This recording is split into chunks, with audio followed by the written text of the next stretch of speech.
ఎలా ఉన్నారు? నేను మీ సాగర్ జువాలజీ యూట్యూబ్ ఛానల్. మనం ప్రీవియస్ టాపిక్లో ఫస్ట్ బైపీస్లో లాంగిట్యూడినల్ బైనరీ ఫ్యూజన్ గురించి మనం మాట్లాడుకున్నాము. అది చాలా ఇంపార్టెంట్ క్వశ్చన్. అదేవిధంగా ఈరోజు చెప్పే లెసన్ ఏంటంటే transverse binary fusion in paramecium. So transverse binary fusion in paramecium లో ఎలా జరుగుతుందో మనం ఈరోజు తెలుసుకోబోతున్నాం. ఓకేనా?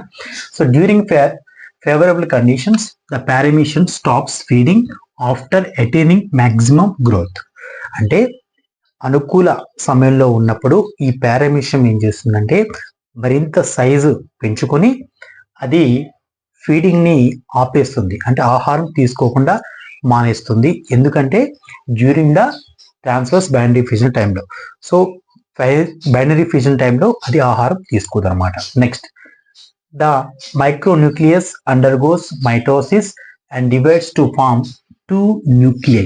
గుర్తుపెట్టుకోండి, మైక్రోన్యూక్లియస్ మైక్రోన్యూక్లియస్ అనేటువంటి పారామీషియంలో రెండు కేంద్రకాలు ఉంటాయి కదా. సో అందులో మైక్రోన్యూక్లియస్ అనేది undergo mitosis division and divides to form two nuclei. గుర్తుపెట్టుకోండి, టూ న్యూక్లియైగా ఫామ్ అవుతుంది. సో మైక్రోన్యూక్లియస్ అనేది మైటోసిస్ విభజన జరిగి రెండు పిల్ల కేంద్రకాలను ఏర్పరుస్తుంది. అదేవిధంగా the macronucleus undergo amitosis and are two macronuclei formed. అదేవిధంగా మైక్రోన్యూక్లియస్ కూడా ఏమైటోసిస్ విభజన జరిగి అది కూడా రెండు మైక్రోన్యూక్లియై ఫామ్ చేస్తుంది. ఇది second step. Next one, the oral groove disappears. Oral groove అనేది డిసపియర్ అవుతుంది ఆఫ్టర్ క్యారియోకైనిసిస్. క్యారియోకైనిస్ అయిన తర్వాత, క్యారియోకైనిసిస్ అంటే న్యూక్లియస్ డివైడ్ అయిన తర్వాత ఓరల్ గ్రూవ్ అనేది డిసపియర్ అవుతుంది అనమాట. So is a transverse contraction appear in the middle of the body. ఇప్పుడు ఏమవుతుందంటే ట్రాన్స్వర్స్ కాంట్రాక్షన్ జరుగుతుంది. సో ఇక్కడ పాయింట్స్ వైజ్ గా ఉన్నాయి కదా, ఇక్కడ నేను ఎక్స్ప్లెయిన్ చేస్తా చూడండి. ఇది మైక్రోన్యూక్లియస్, ఇది మైక్రోన్యూక్లియస్, ఇది మైక్రోన్యూక్లియస్ ఆఫ్ ద పారామీషియం. సో ఇప్పుడు ఏం చేస్తుందంటే క్యారియోకైనసిస్ కంప్లీట్ అయిన తర్వాత ఇక్కడ పేరెంట్ లో ఉన్నటువంటి ఓరల్ గ్రూవ్ అనేది డిసపియర్ అవుతుంది. చూడండి, ఇక్కడ ఓరల్ గ్రూవ్ అనేది డిసపియర్ అయిపోతుంది. అదేవిధంగా మైటోసిస్, ఏ మైటోసిస్ ఉన్నటువంటి మైక్రోన్యూక్లియస్, మైక్రోన్యూక్లియస్ అనేది ఇప్పుడు ట్రాన్స్ఫర్స్ గా కాంట్రాక్షన్ జరిగి అప్పుడు మిడిల్ ఆఫ్ ద బాడీ ఇవి అన్ని మధ్యకు వస్తాయి అనమాట. సో అది చెప్తున్నాను అనమాట. Next, which depends and divides the parent cell into two daughter individuals. ఇప్పుడు ఏమవుతుందంటే డీప్ గా మధ్య ఒక నొక్కు ఏర్పడుతుంది. డిపెండ్స్ ఇక్కడ, సో పారామీషియం మధ్యలో నొక్కు ఏర్పడుతుంది. సో దాన్నే మనం ఇక్కడ ఏమంటామంటే which depends and divides the parent cell into two daughter individuals. ఇప్పుడు టూ డాటర్ ఇండివిజువల్స్ ఫామ్ అవుతుంది. సో వాటిని మనం ఇప్పుడు ఏమంటే చూద్దాం. So the anterior daughters of individuals is called the proter. చూడండి, ద యాంటీరియర్ ఇండివిజువల్స్, ఇది యాంటీరియర్ అన్నమాట. So the anterior individuals daughter cell ని మనం ఏమంటాం? ప్రోటర్ అంటాం. దీన్ని మనం ప్రోటర్ అంటాం. అదేవిధంగా the posterior one is the opisthe. So posterior one ని మనం ఏమొస్తాం?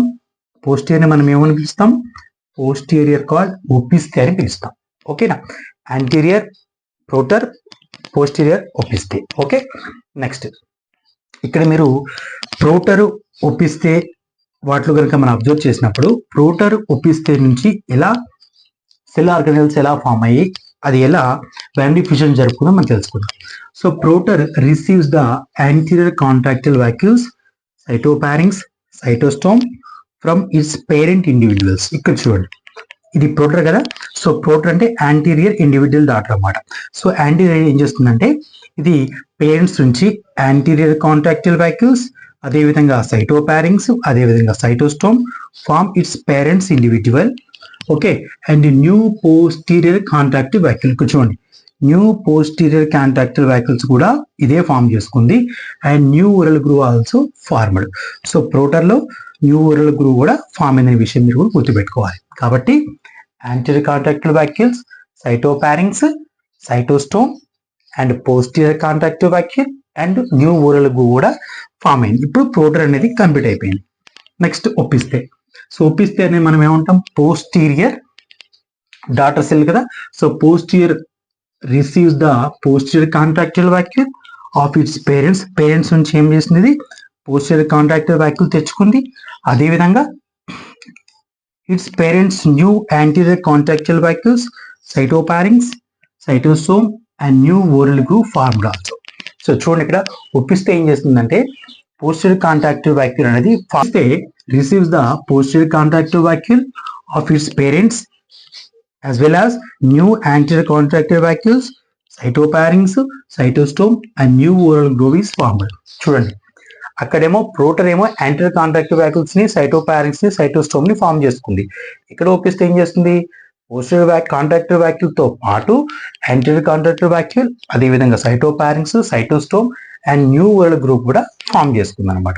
సో ఇది ఒప్పిస్తే అనేది కంప్లీట్ అయిపోయింది. ఇక్కడ చూడండి Urogov is formed. Binary fission is completely 2 hours.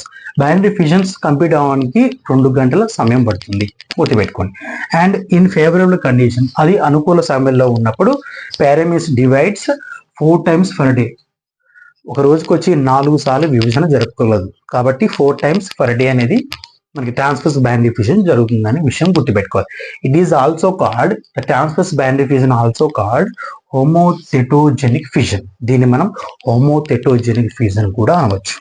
కాబట్టి జాగ్రత్తగా గుర్తుపెట్టుకోండి.